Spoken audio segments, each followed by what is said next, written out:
santai, pasti diliputi oleh rasa was-was, bertamu juga lama tidak bisa, apalagi yang kalau kita datangi batuk-batuk, flu dan pilek.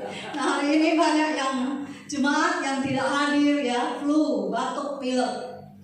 Saudara, sakit penyakit, wabah virus itu di mana-mana. Kita keluar dari rumah sehat, pulang ke rumah tiba-tiba udah sakit kepala, sakit tenggorokan, ya dan lain sebagainya.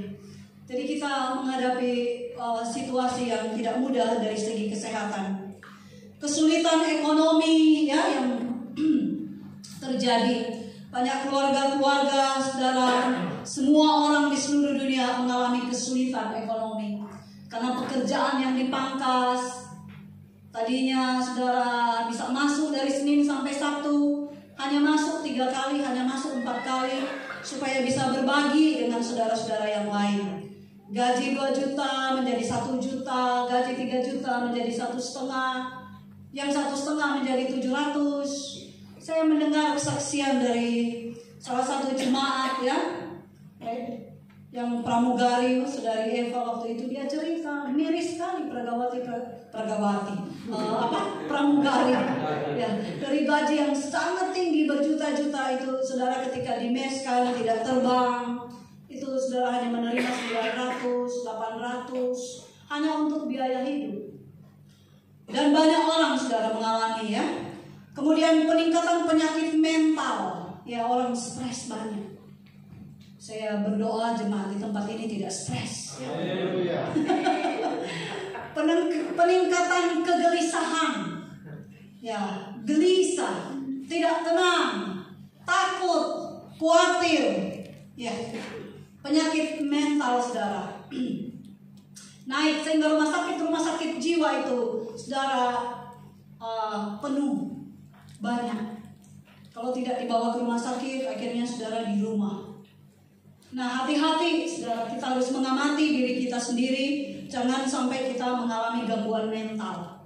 Gangguan mental itu muncul ketika ada masalah, ketika ada konflik. Tahu-tahu keluar seperti singa taringnya, seperti harimau. Bisa keluar seperti itu ketika menghadapi konflik. Terus masalah-masalah dalam keluarga dan anak-anak. Saudara, terjadi peningkatan problem keluarga karena masalah ekonomi, maka keluarga-keluarga banyak yang berpisah, banyak yang bercerai. Tidak luput keluarga-keluarga yang Kristiani. Kalau tidak kuat imannya di dalam Tuhan, itu juga saudara bisa mengalami percecokan. Tidak bercerai tetapi ribut di rumah terus-menerus.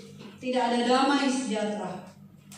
Peningkatan masalah anak-anak yang memberontak pada orang tua, anak-anak yang menjadi lebih nakal sekali, tidak bisa diatur, ya, tidak bisa dinasehati, kejahatan-kejahatan yang dilakukan oleh anak-anak muda, ya, saudara bayangkan ya, banyak sekali kematian karena kejahatan, ya, misalnya saudara rombongan anak-anak muda yang begal itu ya. Apa di Jogja itu terusnya apa klitik, itu ya, bukan hanya menjarah, tetapi saudara memarah orang yang ada di motor itu, ya, kejahatan-kejahatan yang saudara menimpa, ya, banyak orang yang juga meninggal saudara karena itu, luka-luka.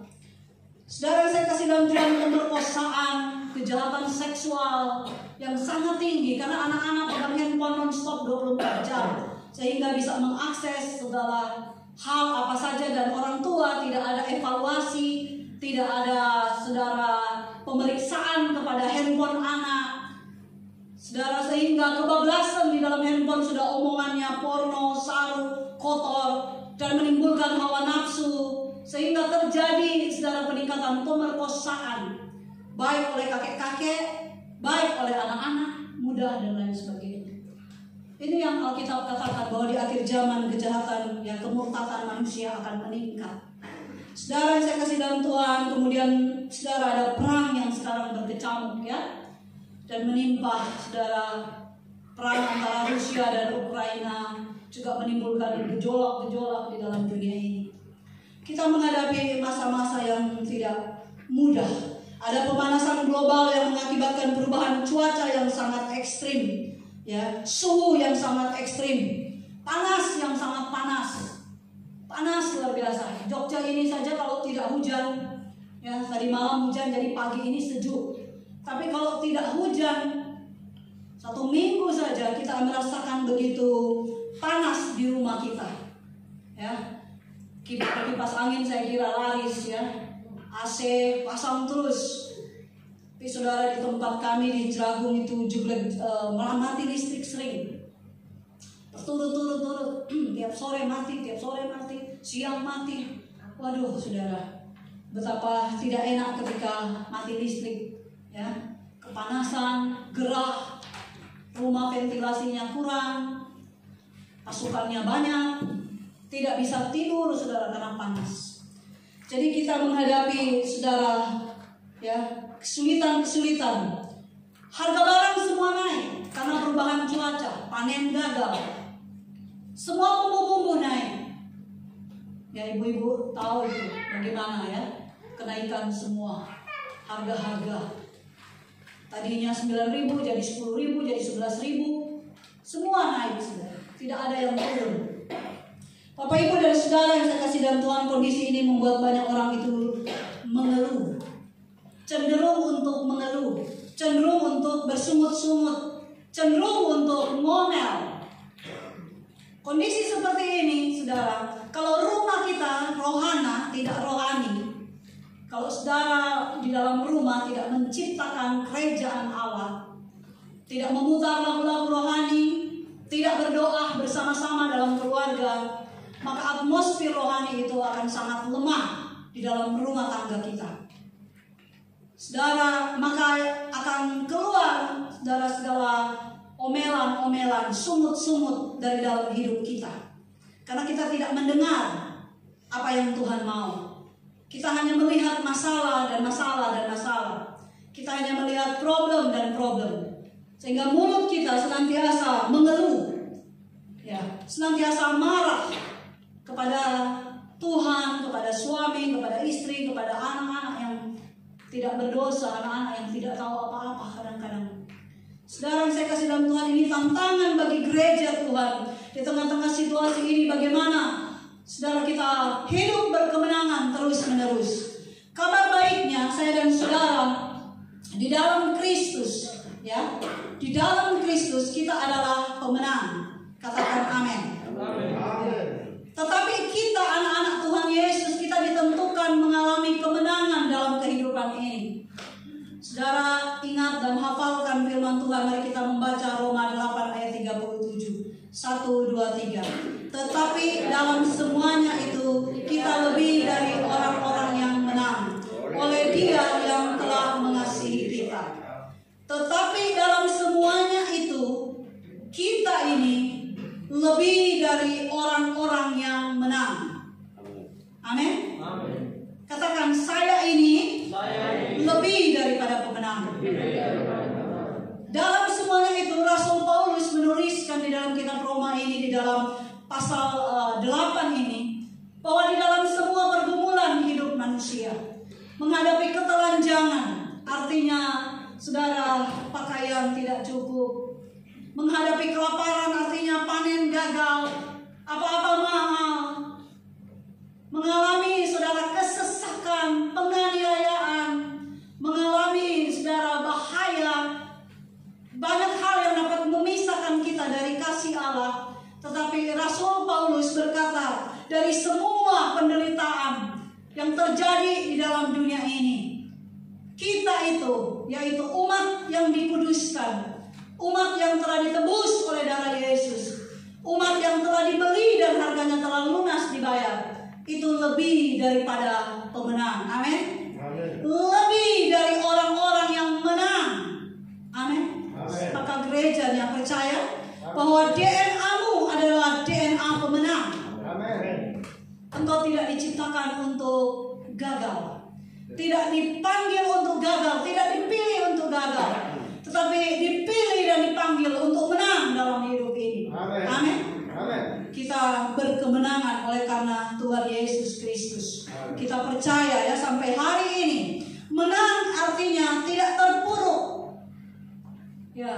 wabah boleh ada, kesulitan ekonomi boleh ada, sakit penyakit boleh datang, ya. Tetapi kita tidak terpuruk, kita tidak gagal, kita tidak patah semangat menghadapi itu semua. Tetapi kita bangkit, kita melangkah, mundur 2 langkah, maju 4 langkah, mundur lagi 1 langkah, maju 6 langkah. Amin. Saudara yang saya kasih dalam Tuhan, Tuhan Yesus sudah memberikan kepada kita kemenangan. Dia sendiri yang menjadi jaminan kemenangan dalam hidup kita. Amin. Kalau kita bersama Tuhan Yesus, kita pasti menang. Kalau kita bersama dengan Dia dalam hidup ini, kita pasti menang. Karena Dia adalah pemenang. Kalau kita membaca kitab Wahyu, di dalam peperangan-peperangan yang ada, akhirnya Yesus Kristus itu keluar sebagai pemenang. Dia pemenang atas surga dan bumi. Dan anak-anaknya juga adalah pemenang. Bagaimana kita bisa mengalami rahasia kemenangan dalam hidup ini? Pertama, ya, kita belajar bahwa kita harus mendengar baik-baik firman Allah dan melakukan sesuai dengan perintahnya. Ya, di masa yang sukar ini, gerejanya harus mempunyai telinga rohani. Katakan telinga rohani. Telinga rohani baik-baik harus, ya, mendengar suara Tuhan dari firman Allah ini yang hidup.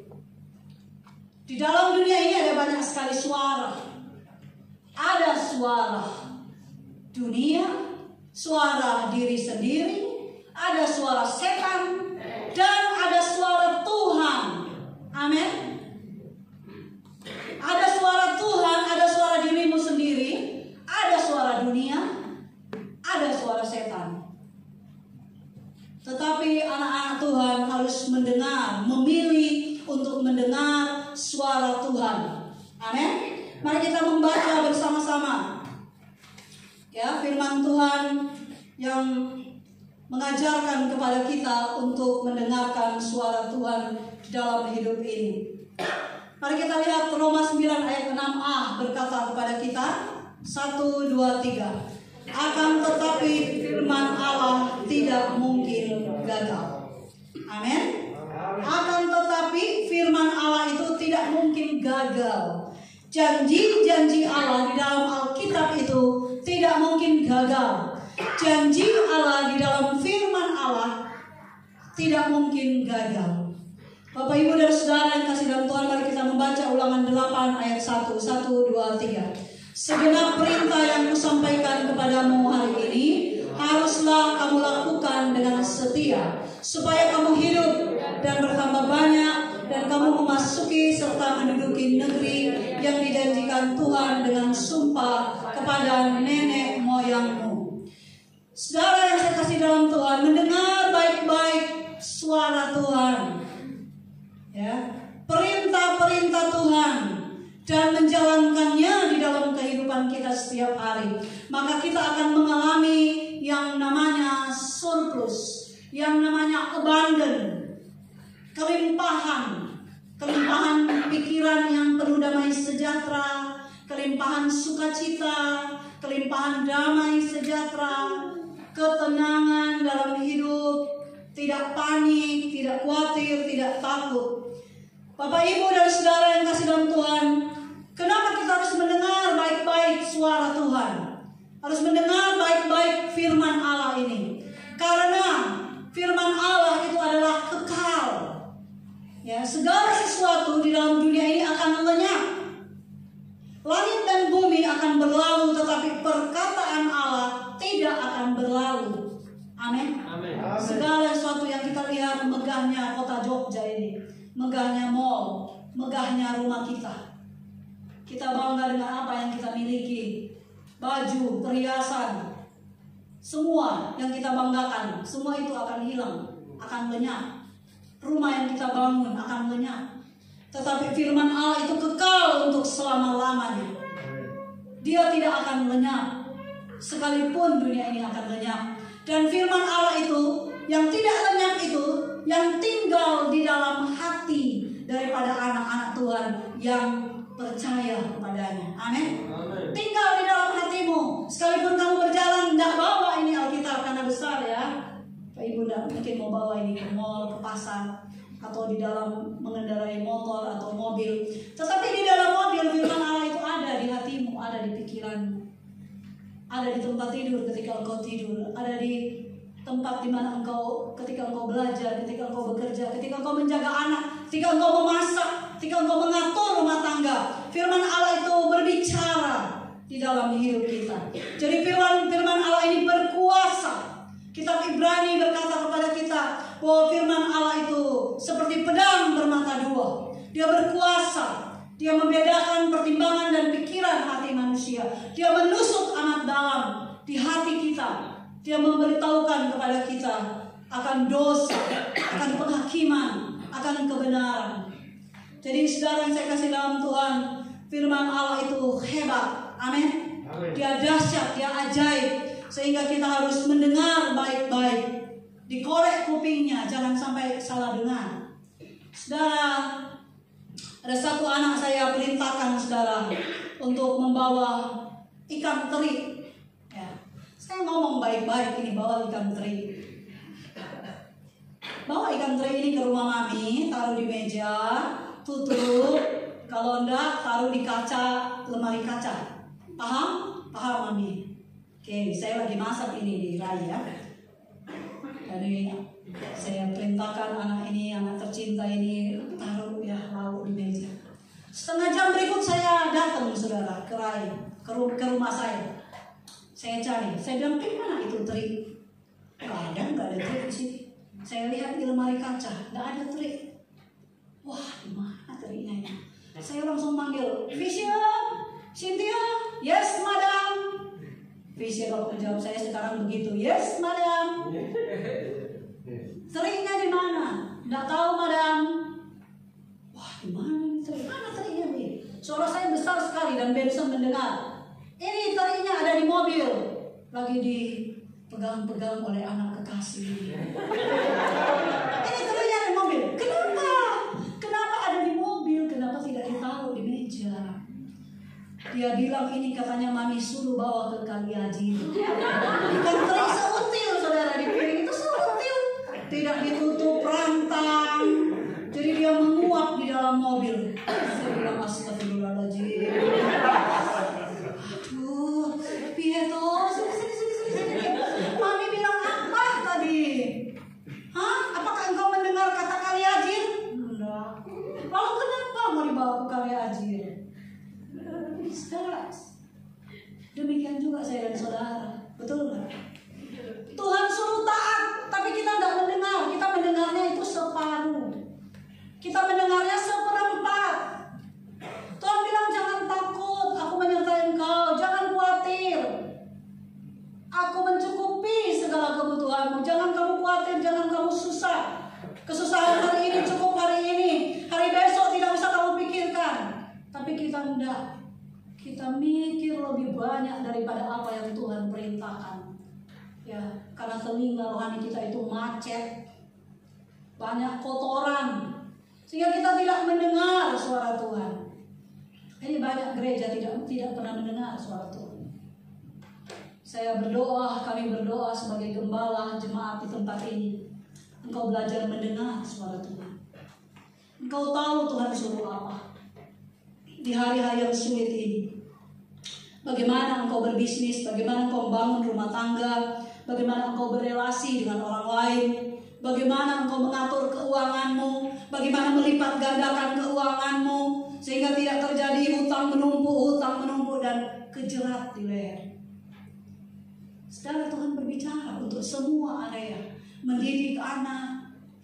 Apakah anak ketika melakukan kesalahan harus didisiplin, harus saya ambil tongkat dan saya pukul betisnya? Atau saya suruh berlutut? Kemarin ada anak melakukan kesalahan ya. Saya bertanya, Tuhan, saya udah capek nih. Suruh apa nih anak ini supaya bertobat ya? Suruh berlutut aja. Udah kamu berlutut di situ. Dari jam sekarang sampai nanti jam 9 lebih itu kamu berlutut. Berlutut yang benar. Berlutut, berdoa. Minta ampun sama Tuhan. Bertobat sama Tuhan. Berlutut. Saudara yang saya kasih dalam Tuhan, tidak mudah. Itulah sebabnya kita harus mendengar apa yang Tuhan katakan. Karena itu sangat penting dalam hidup kita. Bagaimana caranya? Intim dengan Tuhan. Intim dengan Tuhan. Kekristenan bukanlah agama atau ibadah yang rutinitas. Tapi kekristenan itu adalah hubungan, relationship. Tuhan mengenalmu, kamu mengenalnya, kamu bersahabat, kamu mendengar suaranya. Bukan agamawi. Bukan karena kamu KTP-nya Kristen lalu kamu otomatis masuk kerajaan Allah. Tidak. Harus lahir baru, harus bertobat sungguh-sungguh, meninggalkan manusia yang lama dan intim membangun hubungan dengan Bapa. Saya sedang membimbing seorang anak muda untuk dia mengenal kekristenan di dalam Kristus. Saya mengajar kepadanya bahwa hubunganmu sekarang dengan Bapa, dengan Allah itu adalah seperti anak dan Bapa. Harus ada relasi, harus ada hubungan yang baik, yang sehat setiap hari. Kita mengenal. Kalau orang semakin mengenal, ya, seseorang dia tahu bahwa orang ini baik, dia tahu bahwa orang ini menjamin hidupnya, orang ini dapat diandalkan, maka dia akan merasakan tenang. Saudara, anak-anak kami yang kecil mereka merasa tenang karena mereka tahu mereka aman, ya, aman bersama dengan orang tua, aman bersama dengan papi mami, bunda ayah, kakak-kakak. Ya, kakak-kakak kadang-kadang ada yang darah tinggi namanya remaja. Ya, darah tinggi suruh jaga itu adik-adiknya nakal, gak mau dengar, kepala batu, dilemparin batu. Ya, kakak-kakak juga kadang tidak sabar. Saudara, saya kasih dalam Tuhan relation, ya, hubungan dengan Tuhan sama seperti Daud. Mari kita lihat Mazmur 91 ayat 14-15 berkata kepada kita, 1, 2, 3. Sungguh hatinya melekat kepadaku, maka aku meluputkannya. Aku akan membentenginya sebab ia mengenal namaku. Bila ia berseru kepadaku, aku akan menjawab. Aku akan menyertai dia dalam kesesakan. Aku akan meluputkannya dan memuliakannya. Ini adalah janji Tuhan bagi anak-anak yang melekat hatinya kepada Tuhan. Artinya 24 jam dan putus-putus selalu berkata, Jesus, I love you. Tuhan, aku mengasihimu. Aku hidup karena aku mengasihimu. Aku melayani Tuhan karena aku mengasihimu. Mengurus anak-anak Tuhan karena aku mengasihimu. Kita berdoa, aku berjuang, kuliah, studi, bekerja. Tuhan, semua aku lakukan untuk kemuliaan. Tuhan, pakailah, berkatilah hidupku, berkatilah kerjaku. Sekarang kita melekat, artinya senantiasa berbicara kepada Tuhan, berbicara melalui roh kita kepada Tuhan. Amin. Berbicara dalam kesulitan, berbicara dalam pergumulan. Mazmur banyak sekali memberikan contoh bagaimana dia begitu intim dengan Tuhan. Daud begitu melekat kepada Tuhan. Dia menjadi contoh, menjadi teladan. Bahkan Tuhan Yesus adalah teladan yang sempurna, ya, di dalam dunia ini. 33,5 tahun hidup, tapi Tuhan Yesus begitu intim dengan Bapa, begitu, ya, hidup seturut dengan kehendak Bapa. Dia tahu bahwa dia hidup dalam dunia ini hanya untuk melaksanakan misi daripada Bapa. Bagaimana dengan Bapak, Ibu, dan saudara yang kasih dalam Tuhan? Janji Tuhan kalau kita melekat, Dia meluputkan kita. Amin. Saudara, setiap hari Sabtu kami berdoa, puasa, syafaat di Jeragung, Kaliajar. Dan saya suka mengajak anak-anak berdoa profetik, menghalau segala virus bakteri tidak menyerang, tidak melanda, tidak mewabah di rumah Indonesia, di rumah jemaat-jemaat Tuhan, di bangsa ini. Kita berdoa, kita meminta anugerah Tuhan, meminta kekuatan, kesehatan, supaya kita diluputkan. Bukan hanya manusia yang kita doakan, anjing-anjing kita doakan, ayam-ayam kita doakan, sapi doakan, pertaniannya didoakan, asetnya didoakan. Semua kita serahkan kepada Tuhan. Bila kita berseru, Tuhan akan menjawab. Amin. Ada jaminan. Ada jaminan. Ada jaminan bahwa Tuhan itu hidup. Dia akan menjawab doa-doa kita. Saudara, kadang-kadang di akhir bulan saya batin ya sama Tuhan. Tuhan, ini kosong, udah mau kosong, stok mie yang kosong. Mie itu kalau satu dus kita berikan isinya berapa tuh?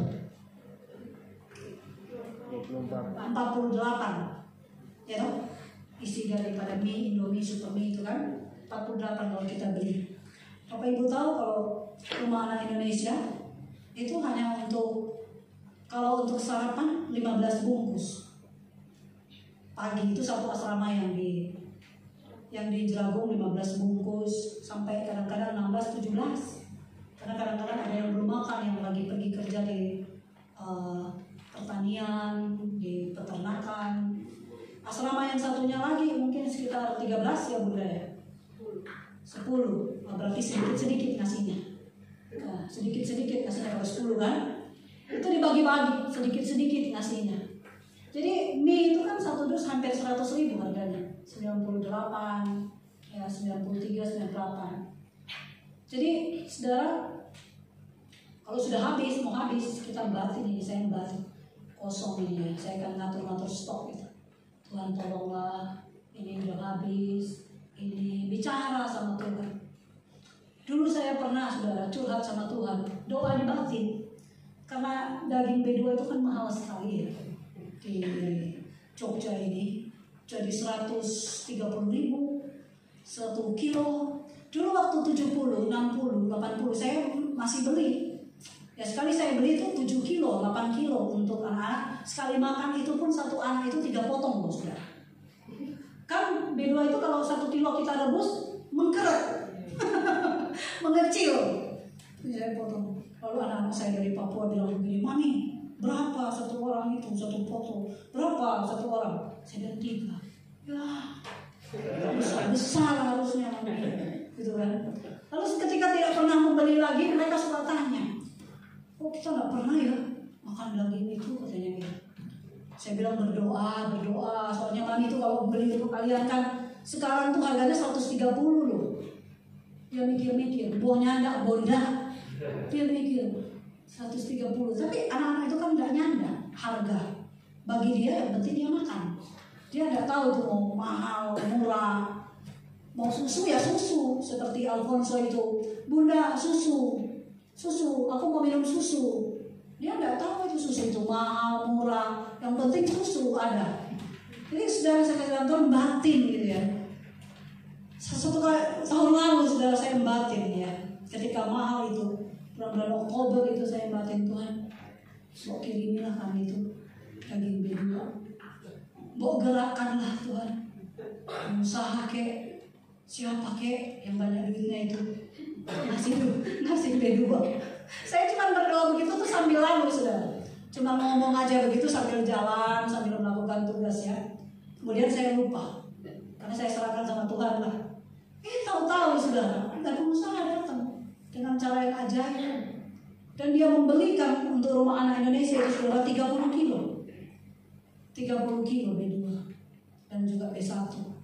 Dan hari itu anak-anak ya pesta ukur tobat. Ada yang dimasak sate, yang kecap, yang rica, saudara. Dan sebagai ibu yang berhikmat, saya saudara simpankan sekitar 3 kilo, 4 kilo untuk hari yang lain. Hari yang akan datang saya kecap dengan tahu. Saudara, saya kasih dalam Tuhan itu menjawab doa kita. Makanan saja Tuhan perhatikan, apalagi kebutuhan yang lain. Asal saudara percaya kepadanya dan intim dengan Dia. Amin. Kita Hosea berkata kepada kita bahwa Tuhan itu menghendaki pengenalan akan Dia. Ya, tidak sekedar kita Kristen tapi mengenal. Saudara cinta ini firman Tuhan. Ya saya kalau tidak membaca Alkitab juga ditegur sama suami saya. Tegur, hati-hati kamu nanti kena kutuk. Dinasehati terus saya bertobat.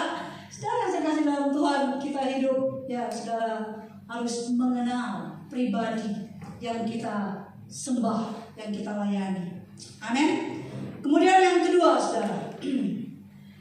Yang kedua, mari kita melihat jalani hidup ini dengan senantiasa mengucap syukur. Jalani hidup ini dengan senantiasa mengucap syukur. Mazmur 107 ayat 1-3. Mari kita baca bersama-sama. 1, 2, 3. Bersyukurlah kepada Tuhan sebab Dia baik. Bahwasannya untuk selama-lamanya kasih setianya. Biarlah itu dikatakan orang-orang yang ditebus Tuhan, yang ditebusnya dari kuasa yang menyesakkan, yang dikumpulkannya dari negeri-negeri, dari timur dan dari barat, dari utara dan dari selatan. Bapak, Ibu, dan saudara yang kekasih dalam Tuhan, di tengah-tengah kesukaran hidup ini, dalam perjalanan yang hidup yang kita lalui, seringkali jiwa kita tidak kuat, tidak tahan dalam pembentukan, ya, dalam perjalanan rumah tangga, dalam perjalanan mengasuh, mendidik anak-anak, itu tidak mudah. Apalagi saudara kami di Rumah Anak Indonesia, tidak gampang. Saya kadang-kadang curhat hati saya kepada Tuhan, tapi juga kepada suami. Saya bilang, aduh, sampai umur berapa ini kuat mengasuh, mendidik, mengajari anak-anak. Kalau ngasih makan gampang, saudara. Tapi yang namanya mendidik anak untuk mandiri mengurus pakaian, mandiri untuk saudara bersih, bertanggung jawab untuk studinya, belajar, itu semua butuh didikan, dan saudara, itu tidak mudah. Saya percaya Bapak Ibu juga menghadapi pergumulan-pergumulan, dan seringkali godaan yang terjadi, saudara, orang maunya jalan pintas, ya. Maunya jalan pintas, maunya instan, tidak tahan, sehingga mudah bersungut-sungut, mengeluh, mudah mencari jalan pintas, tidak tahan, saudara, dengan keuangan yang dirasa pas-pasan, tidak cukup, dan mengambil jalan pintas, sehingga banyak orang terlilit oleh hutang online, tergiur oleh tawaran-tawaran di media sosial. Secara penuh handphone kita itu, HP kita itu penuh dengan tawaran-tawaran. Apalagi saudara, kalau saudara dikenal baik, ya, dikenal bisa dipercaya, maka akan datang banyak sekali tawaran. Nah, saudara, sering orang saudara tidak tahan, mudah bersungut, mengomel, memaki, marah, menyalahkan orang lain, bahkan menyalahkan Tuhan. Nah, tetapi saudara, firman Allah mengajar kepada gerejanya untuk mengatasi tekanan hidup persoalan ini. Saya dan saudara diperintahkan untuk banyak bersyukur. Katakan banyak bersyukur. Banyak bersyukur. Ya. Bersyukurlah kepada Tuhan sebab Dia baik. Bahwasannya untuk selama-lamanya kasih setianya. Saudara, kalau ayat ini saudara hafal, bangun tidur ketika buka mata, saudara berkata, bersyukurlah hai jiwaku kepada Tuhan sebab Dia baik. Bahwasannya untuk selama-lamanya kasih setianya. Dia telah melepaskanmu dari kesesakan. Dia telah menebus hidupmu. Dia telah memberkatimu. Itu namanya doa firman. Kadang-kadang kita tidak tahu apa yang harus kita doakan. Karena masalah, bangun tidur, buka mata, langsung diserang oleh masalah. Maka lawan dengan firman Allah. Lawan dengan doa Alkitab, doa firman namanya. Amin. Doa firman itu punya kuasa. Pujilah Tuhan, hai jiwaku. Janganlah lupakan segala kebaikannya. Dia yang telah menebus hidupmu dari lubang kubur. Dia yang memahkotai engkau dengan kasih karunia, dan seterusnya. Banyak doa firman. Doa firman itu adalah doa janji-janji Allah. Saudara yang saya kasih dalam Tuhan, bersyukur kepada Tuhan sebab Dia baik. Bersyukur kepada satu pribadi yang Maha Kuasa, yang menciptakan langit dan bumi. Tuhan Yahweh, pencipta langit dan bumi ini, yang tidak pernah berubah. Kalau manusia itu berubah, tapi Tuhan tidak pernah berubah. Kasih setianya tidak pernah berubah. Amin. Sekali firman berkata, saya mengasihimu, maka kasih itu kekal selama-lamanya. Bapak, Ibu, dan saudara yang saya kasih dalam Tuhan, Alkitab memerintahkan kepada kita dalam Filipi 4 ayat 6. Mari kita baca bersama-sama. 1, 2, 3. Janganlah hendaknya kamu khawatir tentang apapun juga, tetapi nyatakan dalam segala hal keinginanmu kepada Allah dalam doa dan permohonan dengan ucapan syukur. Amin.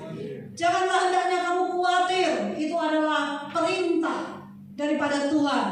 Ketika kita melebihi, melanggar perintah ini dan membiarkan pikiran kita ini ngolor ngidul sana sini, tidak karu-karuan, lalu akhirnya kita menjadi takut, akhirnya kita menjadi khawatir, dan stamina kita, imun kita turun, dan kita sakit, terkena serangan daripada virus bakteri. Saudara yang saya kasih dalam Tuhan, nyatakanlah dalam segala hal keinginanmu. Nah, persoalannya orang sekarang lebih suka menyatakannya di medsos, keinginannya. Tidak berdoa, tidak sujud kepada Tuhan, dan langsung tulis di media sosial. Tidak curhat, tidak berdoa, tidak berperkara dengan Tuhan, sehingga saudara tidak mendapatkan apa-apa. Karena nanti jawaban teman-teman di medsos itu berbeda-beda. Ada yang langsung skat mati, ada yang muji-muji, ada yang halus, ada yang kasar, ada yang baik, ada yang jahat. Betul enggak? Kalau engkau tidak kuat jiwanya, tambah stres. Bapak, Ibu, dan saudara yang saya kasih dalam Tuhan, Alkitab sebenarnya mengajarkan banyak ayat kepada kita untuk kita berbicara, menyatakan semuanya kepada Tuhan. Mengucap syukur adalah perintah Allah bagi umatnya, supaya umatnya itu bahagia. Amin. Coba praktekkan, kasih tahu kanan kiri, saya mengucap syukur bertemu denganmu hari ini. Mengucap syukur enggak? Saudara, kita hidup di rumah anak Indonesia ya, terutama di Jeragung karena Ibu Grit tinggal di sana. Saudara, saya sering melihat anak-anak berkelahi, ribut ya, ribut mulut, enggak perempuan, enggak laki-laki. Saudara, ribut. Mereka tidak bisa mengasihi.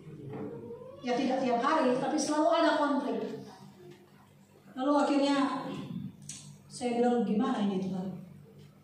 Satu kali kita duduk doa, saudara, lalu saya mengajarkan kepada anak-anak tentang kita pentingnya mengeluarkan kata-kata yang baik dan benar, bukan kata-kata yang hampa dan kata-kata yang kosong. Salah satunya adalah mengucap syukur, berkata kepada saudara yang ada di samping, yang duduk, itu adalah saya mengucap syukur mengenalmu. Saya mengucap syukur boleh tinggal bersama-sama denganmu. Saya mengucap syukur. Kadang-kadang kita karena sudah sehari-hari kita anggap biasa.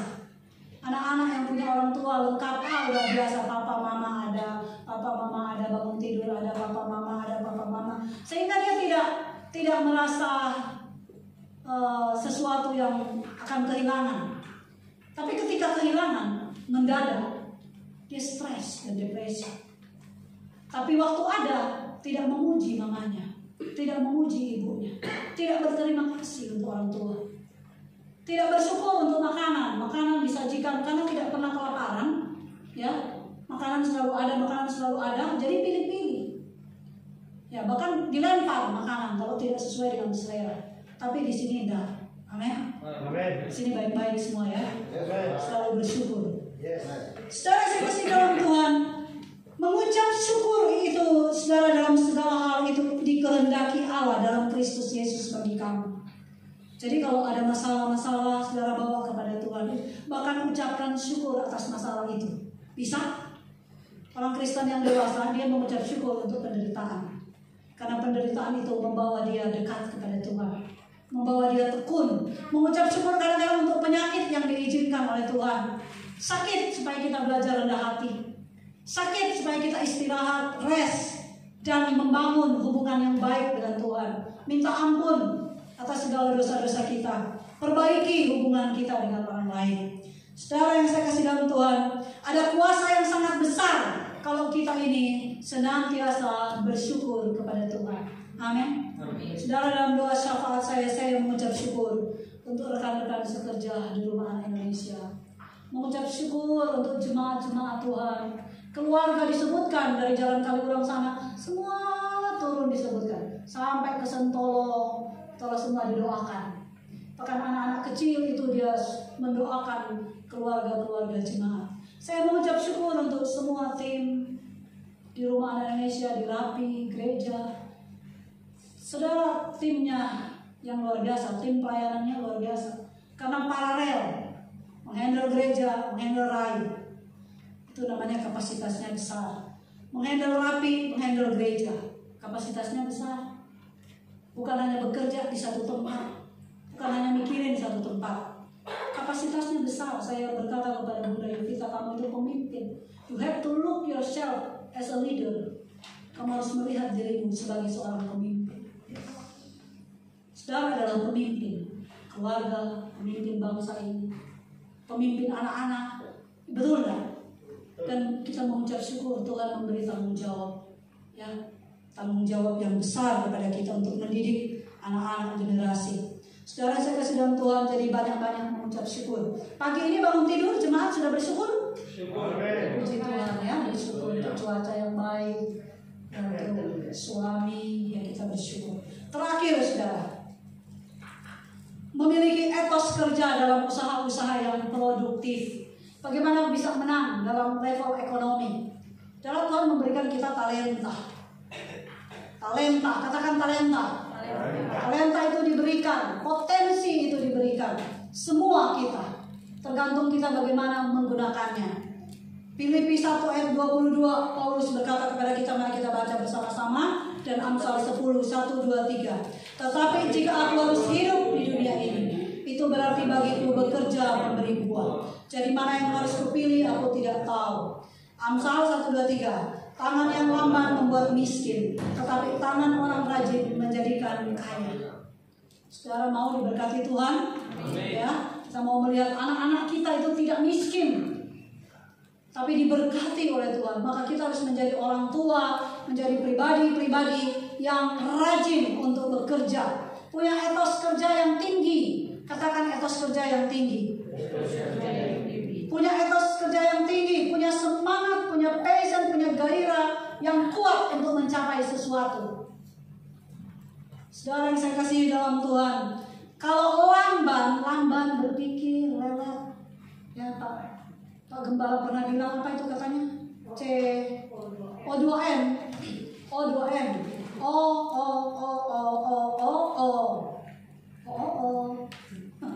Jadi kalau ada yang nggak nyanda, kita langsung bilang itu on. Nggak mau dong kita dibilang begitu. Masa cakep-cakep dibilang on, cantik-cantik dibilang on, saudara. Saudara yang saya kasih dalam Tuhan, kita harus cekatan. Tangan kita ini rajin. Saudara, saya tidak pernah membiarkan tangan saya ini berdiam diri. Saya, saudara, dididik dari kecil dalam keluarga yang mamanya itu cerewet, disiplin. Kakak saya itu disiplin.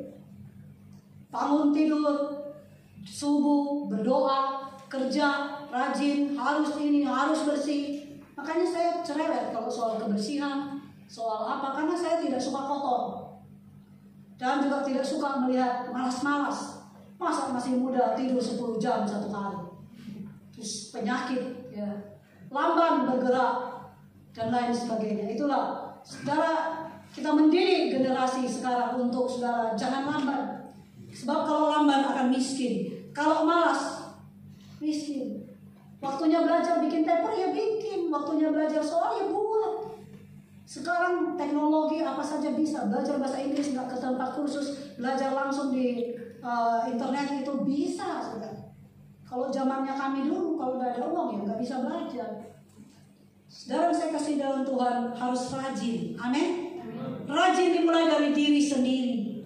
Gosok gigi, mbok ya gosok giginya. Saudara saya kasih mandi, mbok ya mandi. Cuci pakaian dengan bersih. Bersihkan rumah dan lain sebagainya. Bekerja. Saudara, Rumah Anak Indonesia adalah keluarga yang sangat besar. Nih saya tunjukkan fotonya ya. Ini foto waktu kita ngumpul semua ini kayaknya. Mana itu fotonya? Ada? Saudara, Rumah Anak Indonesia adalah keluarga yang sangat besar.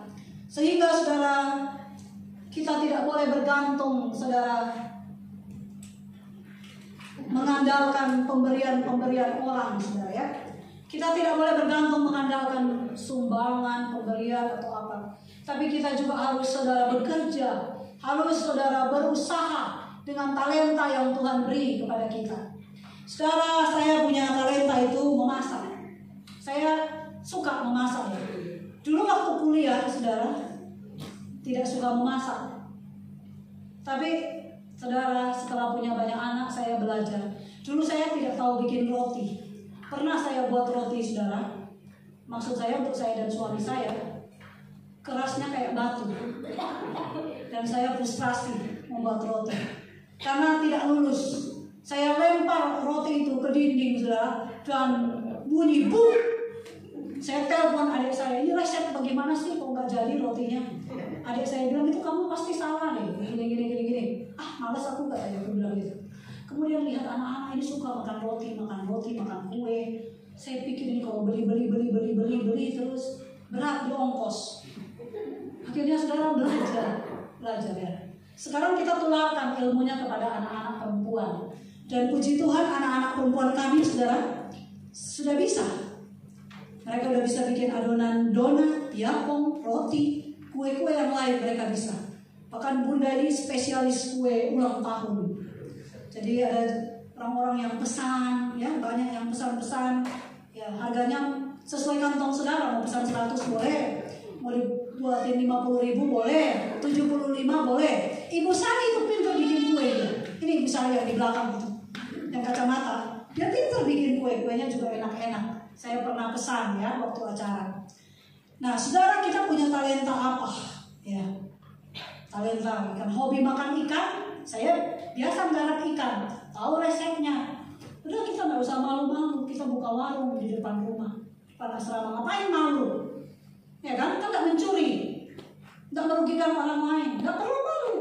Tawarkan. Ya, Pak Lukas ini ahli menawarkan. Sekali dia tawarkan di bank-bank, ya, pegawai, ya, bank Danamon, pokoknya relasi-relasi itu sama 40, 50, saudara. Tapi saudara lagi tidak menawarkan, dipercayakan kepada Oni untuk menawarkan. Kalau bosan, ya dipercayakan kepada anak supaya anak belajar bagaimana saudara menawarkan produk. Saudara, saya kasih dalam Tuhan, kita juga saudara punya peternakan ayam, ya, tidak ada gambarnya. Saudara, dan ada berkebun, ya Pak Boni dan tim itu, ya jemaat kalau nggak punya cabai boleh tuh ke kebunnya Pak Boni. Kalau mau kangkung, sekarang lagi ada kangkung, nanti bisa ngambil kangkung saudara ini. Karena anak Rai udah bosan makan kangkung. Ada banyak kangkung saudara. Ini Pak Ian kalau mau ya di kebun itu boleh petik itu, sore bisa. Kalau tidak hujan berkebun, Sergio boleh ambil, ya di kos siapa lagi mau ambil boleh. Itu karena 1 minggu kemarin anak-anak sudah dipepet suruh makan kangkung terus. Sore makan kangkung, pagi makan kangkung. Saya bilang udah mengantuk mereka ini karena disuruh makan kangkung terus. Saudara, saya kasih dalam Tuhan, kita harus punya etos semangat kerja yang tinggi, usaha-usaha yang produktif. Amin. Ciptakan dalam lingkungan hidup saudara, manfaatkan rumah, manfaatkan halaman, manfaatkan talenta, jangan putus asa. Ya, Ibu Sri rezeki dia juga pintar masak, enak masakannya. Nah, saudara, saya kasih dalam Tuhan, kita mengucap syukur untuk firman Tuhan. Biarlah rahasia kemenangan dalam hidup ini dapat kita praktekkan dalam hidup kita setiap hari, sehingga kita menjadi umat yang berkemenangan dalam menghadapi segala tantangan, kesukaran di hari-hari yang jahat ini. Mari kita bangkit berdiri bersama-sama, kita berdoa mengucap syukur kepada Tuhan. Kita nyanyikan pujian tak usah ku takut, Allah menjaga aku. Nyanyikan pujian ini dengan iman.